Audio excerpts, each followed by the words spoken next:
What's up, guys? Josh Bozeman here. Welcome to This Week in MXA, episode number 26. Right now, I'm on a Husqvarna E-bike. Woo! We're getting some good riding in. Do a little bit of testing. Stay tuned. This Week in MXA. We'll be talking on some cool topics. High Point National.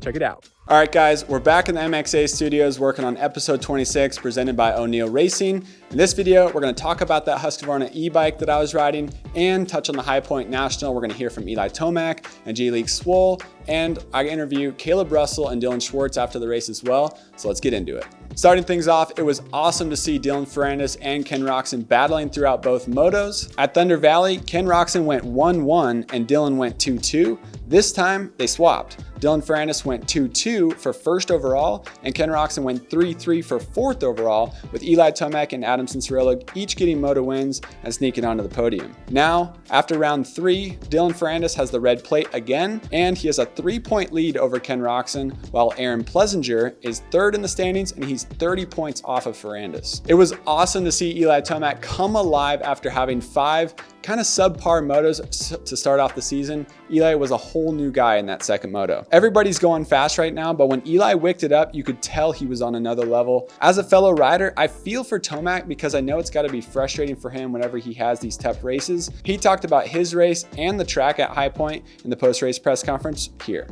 Oh, totally. I was like a whole different guy, and I don't even really know why, other than, like I said, just put myself in early track position up there. And yeah, I thought the track was really good this week. It was one of the best high points in my opinion for like moisture in the track and just how it was prepped. You know, I went and looked at it last night and like, dang, this track looks sweet, and it turned out that way. You know, they had some fun stuff on it, like that dozer berm you was talking about. The whole thing like shaped up, you know, in my opinion, like in the right way between you know, rough enough, technical enough, but not like a total mess in the morning. Yeah, I could say like round 1, I had a different setup on. You know, I went to round 1 with something else, you know, suspension wise and in general, you know, chassis stuff. But, you know, so that one, I'm like, well, maybe we were just, you know, we missed it. But, you know, the second race, right, Colorado, I had what I had today. So I don't know what was going on. I was getting tight in those other motos. So I don't know if I had something going on with my body that way. But now back to normal, you know, feeling, at least Moto 2 today, you know, I could do what I wanted to do. So building off of Tomac's statement, Jalek Swoll, the 250 winner, he went 1-3 in the 250 class. He's almost in a similar position when you think about it to Tomac. Prior to High Point, Jalek's best moto finish was a 6th in the second moto at Thunder Valley 2 weeks ago, and he was also asked in the post-race press conference about what sparked the huge improvements for him. If I'm going to be quite honest with you, I don't even know. Really?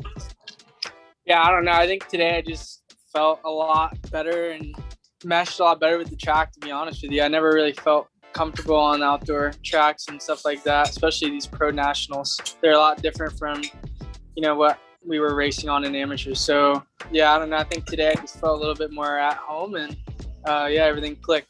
Yeah, I mean, I knew the day was going to be good when I had pretty good times in qualifying. Like, that's my biggest issue is qualifying, and then I have a bad gate pick and all that whole shebang. But no, it was good. I don't know. I'm usually even not that good in the ruts. So I don't know. Today was just one of those days where I just felt like I was just riding like myself, to be honest with you. I just, like I said, dude, like everything clicked off. Like, I don't even know. I just finally got some good starts and was just able to see the front group. And I think that was just one of the biggest things that were different from the first 2 races.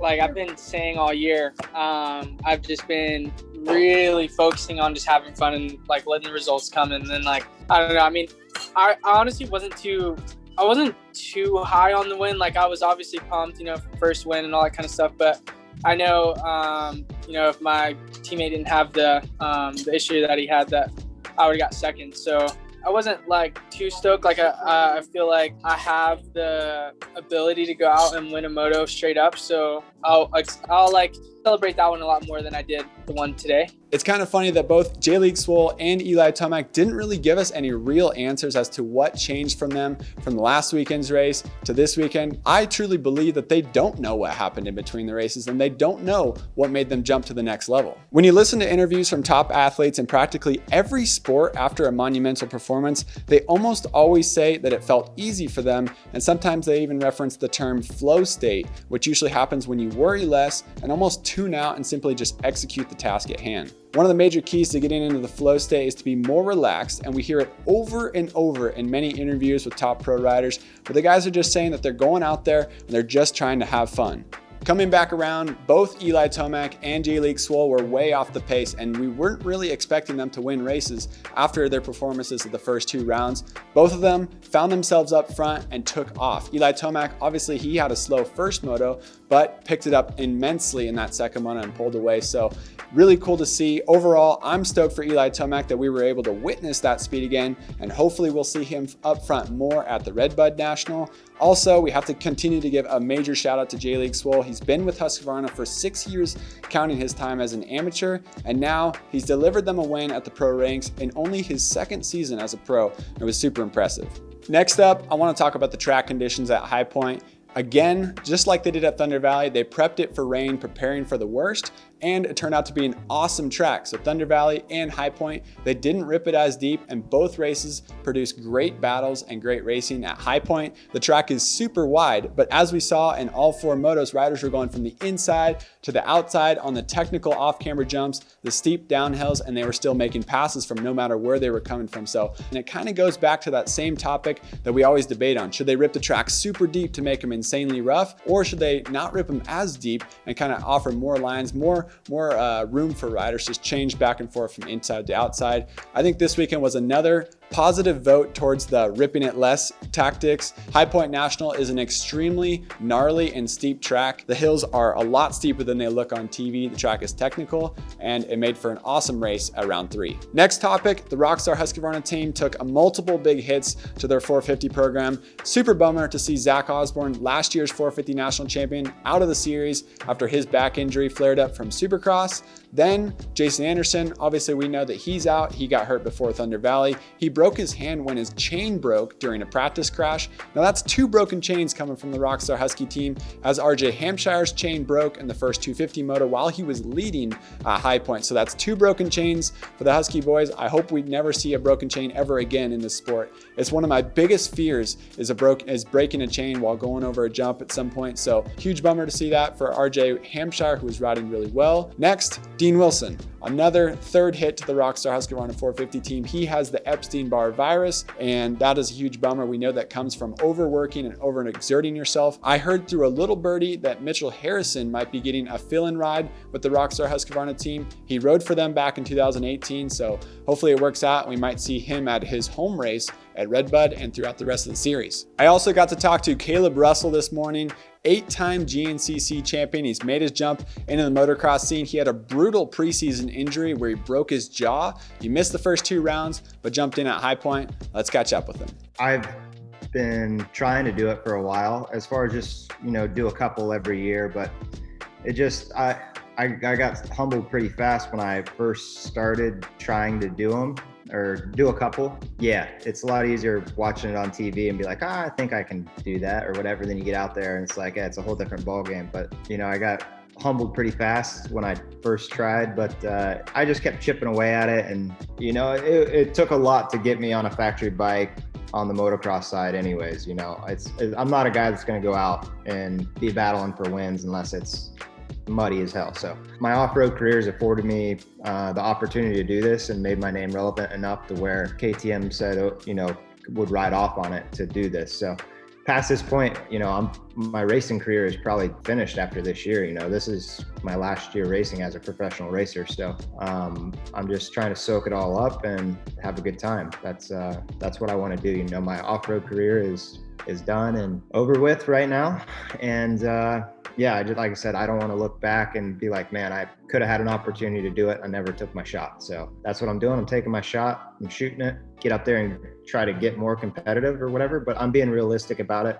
That's what's a little bit unfair, is because, I do have such a relevant name, and people expect almost too much out of me on this side of the sport. You know, I'm not the one saying these things like, oh, I'm going to come out and light the world on fire and be top 5, or, you know, my head's solid on my shoulders. It's not too big. You know, my ego's intact, and you know, I'm just trying to have a good time, live out a childhood dream of, you know, racing pro motocross. And next, I also got to talk to Dilan Schwartz, the Bar X Suzuki rider, who's put his Suzuki RMZ 250 in the top 10 2 times in a row now. He went 8-12 at the Thunder Valley National for 9th overall. Then he went 6-13 for 9th overall at High Point. Let's hear from him. My main goal was to top 10, like 10th place. Yeah, Thunder Valley, I like that track. Yeah, I just went out, I got off to a decent start, and then, you know, I just put the hammer down. I knew I'm not really scared of these guys anymore. They're just guys who race their bikes. So I did the best I could. I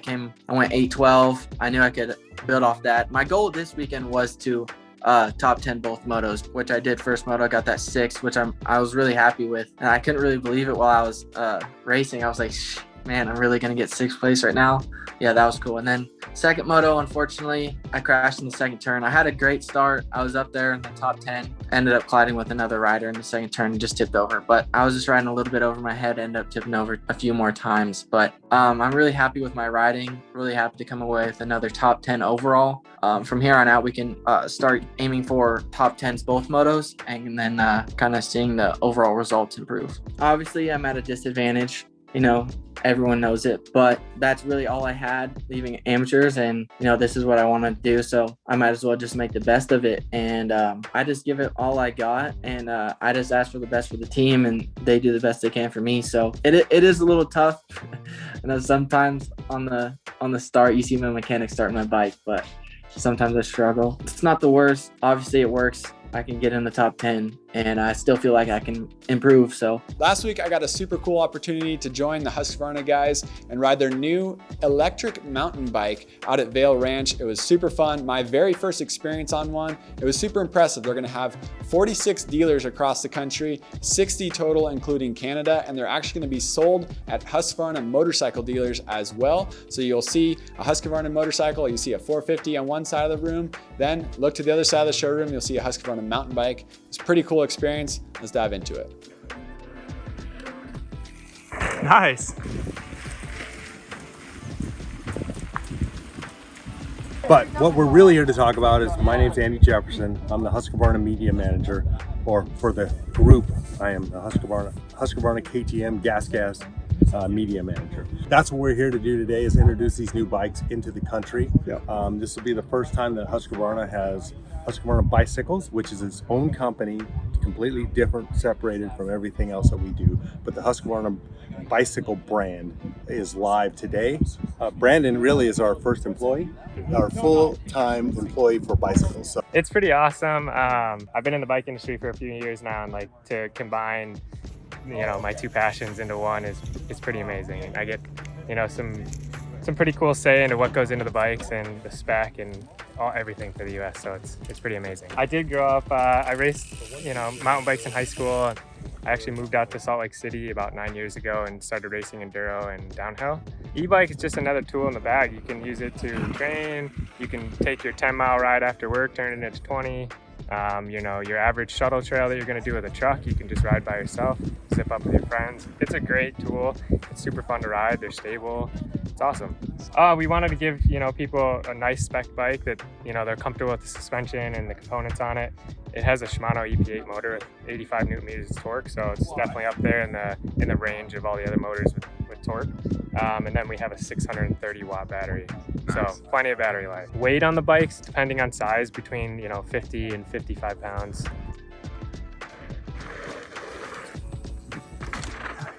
Full disclosure, I'm not that good at jumping bicycles, but this is actually quite a little more like moto because the bike's heavier. I'm out of breath right now because we've been going for it, but I've gone up and down this like, what, 15 times? Yep.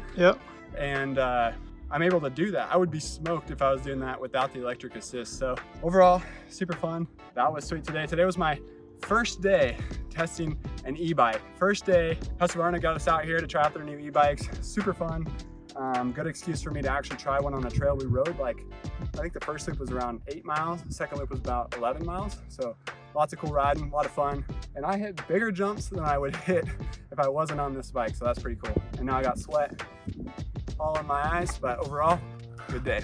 All right, guys, that's it for this week in MXA episode 26. Thank you for tuning in. This weekend, we have a weekend off again, the Nationals. It's kind of unheard of to have another weekend off. Then the weekend after, we'll be diving into Redbud. So we got a little break for the pros. We're gonna be busy testing some motorcycles as 2022 models are coming up quick. Stay tuned to motocrossactionmag.com for latest news, reviews, race results, product tests, bike tests, interviews, and more. And subscribe to our YouTube channel to stay up to date with our latest videos, as we have a lot of cool ones coming. Thanks for watching. See you next time.